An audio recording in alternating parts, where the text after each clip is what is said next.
Muito boa noite, meus amigos. Eu estou aqui soltando para vocês agora o vídeo de palpites deste sábado. Eu acabei de terminar de editar, mas eu não posso deixar de comentar da bela entrada que a gente fez na dupla de empates aí no último jogo da Série B, na quinta-feira, né? Então cravamos a dupla de empates aí, ó, de quase 10.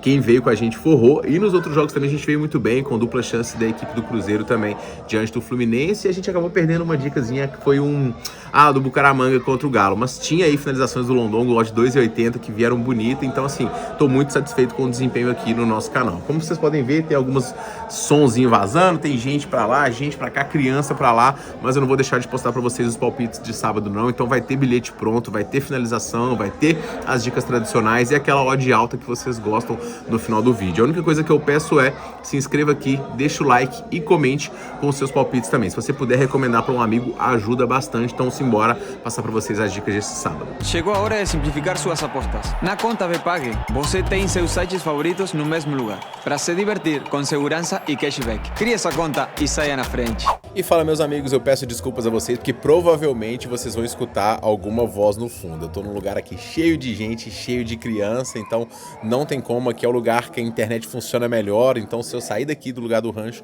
para ir para um lugar isolado, não vai ter internet, então nem palpite vai ter. Então vamos embora passar para vocês o primeiro jogo do dia, que é o jogo do Fortaleza contra o Bahia. É a estreia do técnico Renato Paiva e durante a semana foi muito mistério, os treinos todos foram fechados, então há muita dúvida em relação à escalação.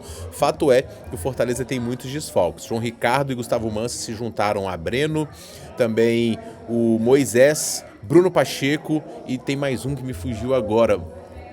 Mas assim, são 6 desfalques para a equipe do Fortaleza, de um time que já está rendendo muito mal, tanto é que o Vojvoda foi demitido. O time tem deficiência no setor defensivo, sofre muitos gols, embora o ataque consiga produzir muitas finalizações. Então o Fortaleza ele tem uma média alta de escanteios, vou falar aqui para vocês, uma média de 7 escanteios marcados, uma média interessante, e a questão é converter isso em gols. O grande ponto também é que o lado defensivo sofre 1,8. Então mesmo com uma média de gols aqui quase de 1 por partida, não é uma média muito ruim, não é uma média baixa, mas com 1,8 é basicamente uma média de rebaixamento. Qualquer time que tiver essa média aqui, ele vai ser rebaixado do campeonato e o Fortaleza vem com essa toada. Em casa, o desempenho é um pouco melhor para poder enfrentar um Bahia que poupou no meio de semana e decepcionou os seus torcedores, mas o Bahia vai com força máxima para esse confronto. Eu vou colocar máxima aqui só entre aspas, porque o Bahia não vai poder contar com o William José, que vinha jogando muito bem, e ele mais uma vez é baixa. Quem deve comandar o ataque é o Lúcio Rodrigues, ele está num jejum de gols muito grande, tanto é que não marcou diante do América. Como eu falei, o Bahia poupou neste confronto, então os principais jogadores vão para essa partida. O Bahia vem numa sequência de vencibilidade aqui de 5 jogos, inclusive uma própria vitória na Copa do Nordeste diante do Fortaleza. Obviamente tem um pouco de desgaste, mas como poupou no último confronto, vem com força máxima e um time que ainda é uma incógnita, que vem desempenhando mal contra outro que vem desempenhando muito bem. Então esse favoritismo, mesmo que ligeiro aqui do Fortaleza, eu não compro. Para mim o valor está no lado do visitante. Mesmo o Bahia não fazendo um bom campeonato como visitante aqui, muitos desses jogos foram na época de Libertadores, onde o Bahia poupava fora de casa. Quando foi com força máxima, com seus melhores desempenhos e focado, teve um bom desempenho, então eu vou no Bahia mais 0,25 aqui neste primeiro confronto. Como o Fortaleza vai ter grandes mudanças aí no ataque, eu acho arriscado pegar qualquer linha, porque a minutagem dos jogadores não deve ser muito alta. Só se for pegar na 365 ou na Betfair, que tem substituição mais. Outras casas eu não recomendo. José Herrera é um jogador aqui que pode pintar nessa equipe e, obviamente, jogadores de frente aí, né? Sempre o Lucero é um jogador interessante aqui na minha visão, mas, pessoal, não tô inclinado a nada no lado do Fortaleza, não. Do lado do Bahia, o Pulga tá com uma minutagem alta e voltou a finalizou 4 vezes, mas ele está carente de chutes a gol e a linha não está muito alta. O jogador que mais me chama a atenção e que eu vou recomendar para vocês são as finalizações do Juba. Pelo menos uma finalização ou até 2 dele para quem quiser buscar o estouro. Ele tem chegadas bastante interessantes, ele é um jogador muito participativo, muitas vezes ele faz uma posição mais avançada, ele tem um DNA de origem aí de atacante, então eu gosto dele bastante para poder finalizar, e ele com o Rogério Ceni tem muitas chegadas e para mim a maior discrepância em relação a cotações das casas é nele, e a minha dica para este confronto.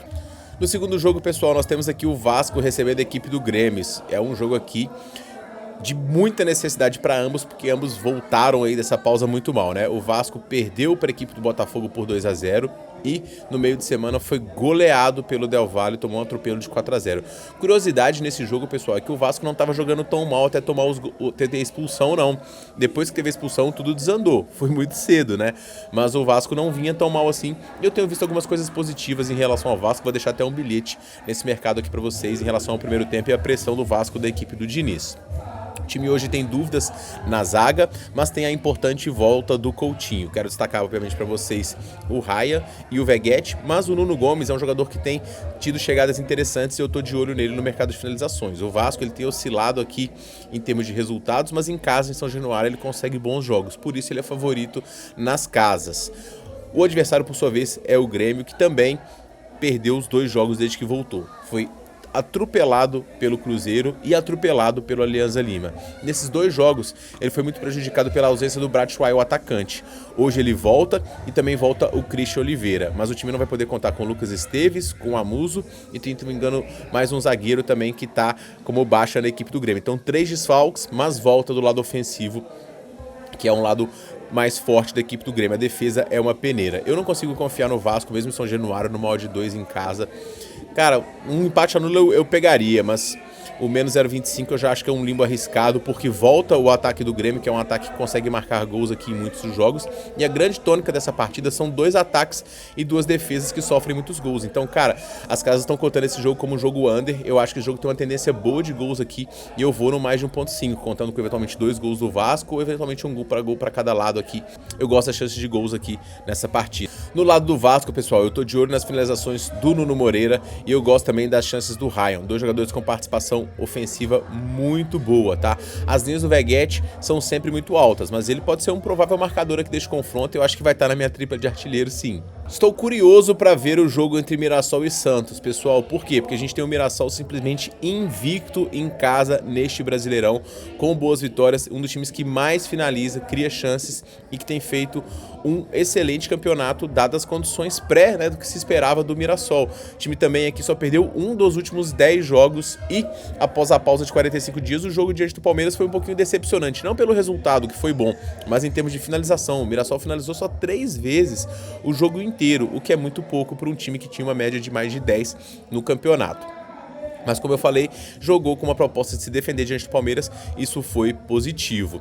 A equipe, como eu falei, tem um volume grande de finalizações, um volume bom de escanteios. Agora, uma das grandes toadas dessa equipe do Mirassol, né, é o ambos marcam, né? O time que tem a média de 1,9 gols marcados, mas 1,4 sofridos, então os jogos do Mirassol sempre tendem a gols. Do lado do Santos, uma atuação que não foi tão boa assim diante da equipe do Flamengo. Foi 74% de posse para o Flamengo, o Santos foi bastante pressionado, mas no final o Neymar mostrou porque ele é um craque e conseguiu trazer os 3 pontos para a equipe do Santos. Mas o alerta segue, o Santos é um time limitado tecnicamente e eu vejo com dificuldades aqui nesse confronto. O Rollheiser volta hoje, que é um jogador importante, e o Neymar deve fazer a vez de falso 9. Então Neymar para chutar no gol, Neymar 1,5 finalizações para bilhete, Neymar para 2,5 chutes, obviamente é interessante, eu estou até antecipando aqui coisas do mercado de finalizações. Em relação ao mercado para essa partida, pessoal, uma coisa que eu vou recomendar aqui para vocês é o empate no do Mirassol. Não tem como não ir num time que só perdeu um dos últimos 10 jogos. O Mirassol é muito mais consistente do que o Santos. Essas vitórias do Santos aqui todas têm asterisco. Foi pressionado na maioria dos jogos e problemas defensivos, e o ataque não produz tanto.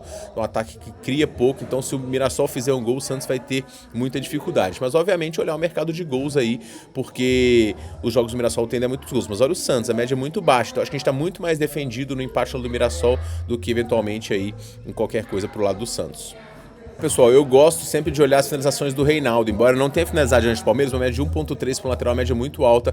Ele bate falta, bate pênalti também, então essa média aqui é bastante interessante, pelo menos uma finalização dele, ou até 2 no jogo, pode ser que pintem aqui, então olho no Reinaldo. Do lado do Santos, como eu acabei antecipando para vocês, também finalizações do Neymar, obviamente em casas consome mais por conta dessa questão da lesão, de não jogar muitos jogos. Eu acho que ele não vai completar 2 jogos jogando 90 minutos, mesmo com o tempo bom de preparação. Acho que nesse jogo aqui ele tende a ser substituído, tá? Mas um chute a gol nele, ó, de 1,55 na BetMGM é interessante aqui, até 1,44 nas casas. Pega na 365, ó, bilhete tá na tela para vocês. 1,44 chute a gol do Neymar, mais uma finalização do Reinaldo no jogo. Esse bilhetinho aqui tá o ouro. Para poder finalizar o Brasileirão da Série A, pessoal, a gente tem aqui o São Paulo receber da equipe do Corinthians. Nenhum dos dois times jogou bem desde a volta. O São Paulo muito pressionado pelo Flamengo, perdeu por 2-0.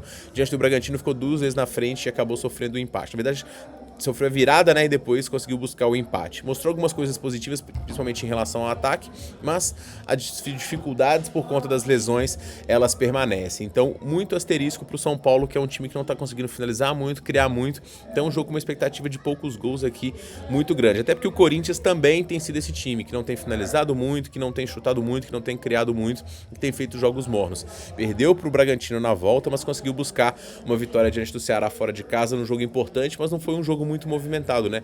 Poucas chances de gols, poucas finalizações, fez 5 chutes do Corinthians, foi um jogo onde o Ceará tentou dominar, mas sentiu a falta do Pedro Henrique e do Pedro Raul, então um jogo com tendência de poucos gols mesmo, e essa é a toada para esse jogo. Grande ponto, né? É que o São Paulo tem uma média em casa aqui de jogos mais movimentados, até porque a sua defesa costuma entregar, mas é um jogo para poder trazer para o live na minha visão. Pessoal, vou deixar pré-recomendado aqui um empate cravado nesse jogo, vou até antecipar um bilhete, é um empate nesse jogo aqui e no jogo do Avaí contra o Vila Nova. Eu não vou nem analisar tanto assim também o jogo do Avaí contra o Vila Nova não, que é um jogo muito equilibrado na minha visão e com tendência a empate. O Avaí tem alternado vitórias, derrotas e empates, assim como o Vila Nova, que vem numa sequência positiva, mas também teve um momento grande de oscilação. Para mim, são 2 jogos bastante equilibrados aqui, com tendência a poucos gols, e eu vou no empate aqui nesses 2 jogos, a duplinha para essa partida, tá? Eu vou cortar aqui rapidinho esse jogo do Curitiba contra o Paysandu, porque eu acho muito esmagado o modo de 1,60 para um time do Paysandu que vem muito grande, mas não consigo comprar aqui um time que está em primeiro contra o 18º, mas olha a sequência do Paysandu. São 5 jogos de invencibilidade, então acho muito exagerado. Alguma coisa no live pode pintar, mas vai ser lá no meu grupo gratuito. Indo para o jogo do Goiás contra o Cuiabá, pessoal, para esse jogo aqui eu tenho uma dica. Eu gosto bastante desse time do Goiás, um time bastante organizado, um time com criatividade ofensiva, com forte poder de marcação e que em casa tem conseguido bons resultados. Embora tenha perdido aqui recentemente, né, para a equipe do Atlético, empatado com o Criciúma, são 2 adversários difíceis e a sequência em casa ela é muito forte, com 5 vitórias e apenas 1 derrota. Do outro lado a gente tem o Cuiabá, um time que está na 5ª colocação, fazendo um bom campeonato, mas os jogos do Cuiabá têm sido melhores dentro de casa do que fora de casa. Fora de casa vem de 3 jogos sem marcar, então eu fico muito receoso em relação a essa equipe do Cuiabá, embora no geral o time tenha feito aqui um bom campeonato. Jogo equilibrado aqui, mas achei que o Goiás vinha aqui com odd de 1,70, 1,93, dá para poder pegar o menos 0,25, protegido em caso de empate, para o time que só perdeu uma em casa nessa Série B. Eu gosto e eu vou nessa do Cuiabá. Para poder finalizar, pessoal, a gente tem aqui o Volta Redonda em 19º contra o Atlético, embora o Volta Redonda também esteja fazendo aqui um bom campeonato nos últimos jogos, principalmente dentro de casa, né, com uma sequência interessante. O Atlético é muito mais time do que a equipe do Volta Redonda. O Volta Redonda se vê que só perdeu o primeiro jogo, depois 3 vitórias e 3 empates. Umas vitórias magras aqui por 1-0 contra times que não desempenham tão bem fora de casa. O América, apesar de um bom time, é um dos piores nessa CBB fora de casa. O Paysandu também não joga tão bem e o Operário tem uma dificuldade ofensiva muito grande. Então, Volta Redonda é um time chato, difícil de ser batido, mas vai pegar o Cap que parece que engrenou, venceu os 2 últimos jogos fora de casa, começou a ter a volta de jogadores importantes no ataque e que está conseguindo desempenhar um pouco melhor no lado ofensivo. Perdeu sim o jogo para o Goiás, mas pressionou bastante, criou chances e está conseguindo volumar muito mais. Eu achei essas cotações aqui parelhas por conta do desempenho em casa do Volta, mas time por time o Cap é a melhor. Então eu vou no empate no do Atlético Paranaense e essa é a minha última dica para este sabadão. Então esses são os meus palpites para sábado. Eu pergunto a você quais os seus, comente aqui. Para poder finalizar, pessoal, vou deixar para vocês aí um bilhetinho na tela super especial e lembrar vocês sempre, né, que no nosso grupo gratuito a gente tem muito mais dicas, as melhores super cotações, finalizações e também tem o nosso grupo de especiais aqui onde a gente busca cotações altíssimas para poder estourar. A gente se vê no próximo vídeo, pessoal. Um forte abraço e boas apostas.